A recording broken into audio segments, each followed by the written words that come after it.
Salut, j'espère que tu vas bien. Aujourd'hui on se retrouve dans une nouvelle vidéo, un peu update de Mochi. Oui, c'est toi que tu vas... Oui, on va parler de toi. Oui, mais il y a plein de questions sur toi. En fait, j'ai fait une première vidéo, si vous m'avez suivi, sur Mochi quand je l'ai reçu. Donc du coup, Mochi, je l'avais eu en novembre 2022 et j'avais fait une vidéo de où est-ce que je l'avais acheté, le prix qui m'avait coûté. Comment dire? Je sais pas si je vais rester concentrée sur la vidéo. Mais t'as fini, oui. Et du coup j'ai eu énormément de messages, de commentaires et je me suis dit que ça pourrait être une bonne idée de vous expliquer un petit peu le changement, son comportement. Donc si jamais vous avez d'autres questions du coup en commentaire, n'hésitez pas, je vous répondrai. Petit rappel, c'est un petit Spitz nain ou typé poméranien. Donc la particularité c'est qu'il a les oreilles un peu plus rondes et une queue hop en tire-bouchon comme ça. Et donc moi je l'ai pris en crème. Donc après pour toutes les informations sur le type, la race, machin et tout, tout est sur la première vidéo. Donc je vous mets la vidéo juste ici si vous voulez aller voir. Mais c'est un chien qui a été propre assez rapidement. Il a été propre au bout de 4-5 mois à peu près. Ça lui arrive de temps en temps, si par exemple vous l'emmenez chez quelqu'un, de faire des petits pipis par-ci par-là pour marquer son territoire. Donc c'est vrai que ça c'est un petit peu chiant, un petit peu gênant on va dire, parce que j'aime pas ça forcément c'est toujours gênant quand ton chien passe pipi chez d'autres personnes. Mais au niveau de l'évolution, j'ai dû prendre un éducateur pour chien. Pour les aboiements parce que c'est un chien voilà qui a tendance à il aime pas trop en fait qu'on s'occupe pas de lui, il déteste quand je suis sur les écrans, que ce soit pour me filmer, si je suis sur le téléphone, etc. Il ne supporte pas qu'on ne le regarde pas, n'est-ce pas? Et donc c'est vrai qu'il est assez, pas t'aboyer dessus, mais genre il t'appelle quoi. Donc c'est un petit peu, des fois c'est un petit peu compliqué parce qu'il veut vraiment qu'on joue avec lui absolument toute la journée. Après il est jeune, il a que 2 ans.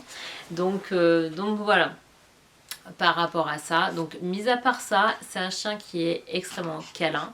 Donc ouais, c'est un chien qui est quand même plutôt affectueux, il adore les papouilles, il adore jouer. Non, c'est un chien qui est quand même hyper agréable. Le seul truc c'est qu'il est hyper actif, comme je pense la plupart des Spitz quand même.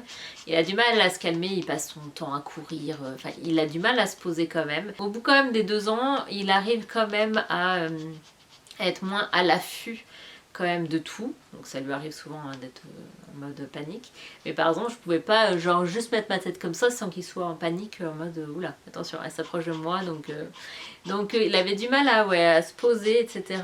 Là il commence petit à petit je pense à prendre un petit peu plus mon caractère, moi qui suis très posée, très détente, etc. Il a tendance quand même à devenir un petit peu comme ça, donc à se mettre un petit peu sur le canapé avec moi quand je regarde la télé, du coup à dormir à côté de moi, etc. Chose qu'il avait vraiment du mal à faire au début.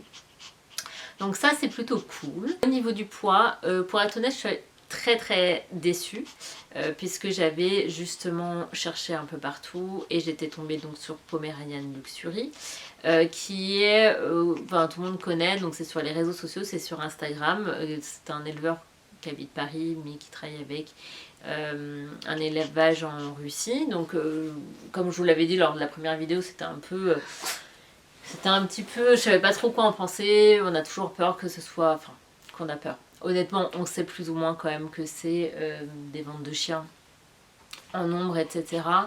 Je pense que quand il y a des éleveurs, pour moi c'est un petit peu ce côté on exploite quand même les chiens. On a beau dire ce qu'on veut, peu importe les éleveurs qu'on va prendre, même si c'est en petite quantité ou quoi, ça reste quand même pour moi de l'exploitation de chiens. Donc l'idée en soi me plaît pas du tout, hein, pour être honnête, mais c'est vrai que je voulais vraiment le vrai pomme. Et je voulais pas me faire arnaquer sur le truc parce que il y a quand même pas mal d'arnaques quand même, donc il faut faire très attention. Et donc je l'ai eu, donc en soi la couleur est magnifique, il a un poil magnifique, etc. C'est un vrai pomme. Par contre, moi on m'avait dit qu'il ferait entre 1,8 kg et 2,3 kg. Il fait 4,5 kg. Et encore je me demande s'il fait pas 5 kg parce que je trouve, j'ai l'impression quand je le porte qu'il a encore pris du poids. J'ai l'impression qu'il prend du poids à peu près tous les 6 mois. Donc c'est un petit peu frustrant parce que moi je voulais vraiment qu'il reste petit pour les voyages, pour que ce soit quand même plus facile à porter. Et finalement il pèse quand même son poids dans le sens, enfin son poids, il reste tout petit heureusement. Enfin au final il est aussi gros que Sushi. C'est ma chaîne, vous avez pu connaître Sushi qui était tout le temps sur mes vidéos. Et c'est un Shih Tzu et il faisait ouais, 5 kilos, donc au final c'était le même poids. Et moi c'est vrai que je voulais... Alors en termes de gabarit, non il est plus petit quand même que Sushi.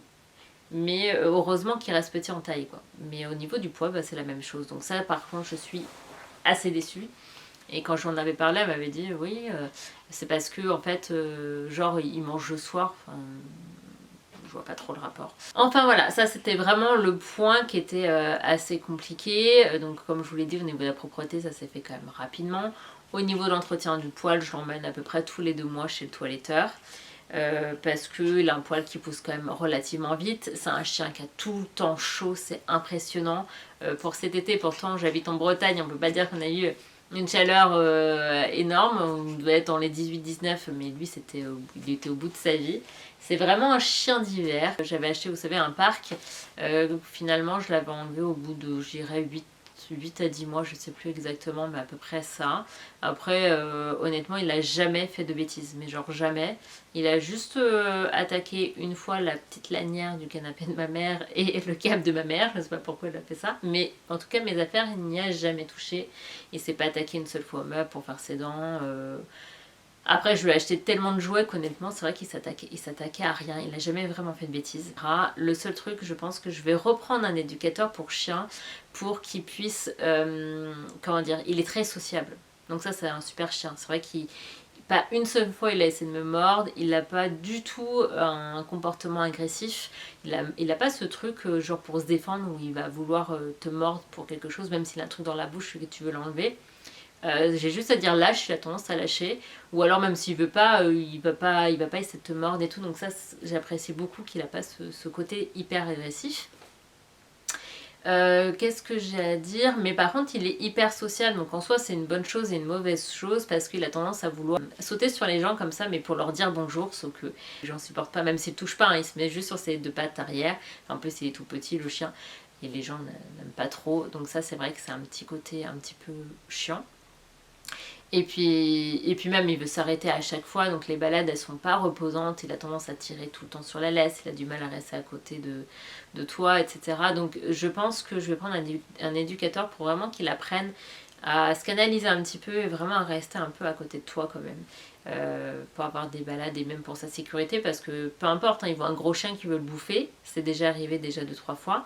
Donc heureusement ceux-là ils étaient en laisse, mais il y va quoi, il s'en fout, il s'est déjà fait attaquer presque par un chat, il y va quand même. Il n'a pas du tout d'ailleurs cette notion de danger. Et il va pas essayer de se défendre du tout. Et du coup je trouve que c'est un petit peu qu'il soit jamais méfiant. Et ben, je trouve que c'est un petit peu dangereux. Moi j'aime pas trop, ça me fait un peu peur parce que du coup ça me fait peur qu'il se fasse bouffer. C'est arrivé à Saint-Malo d'ailleurs, parce que j'avais de Saint-Malo.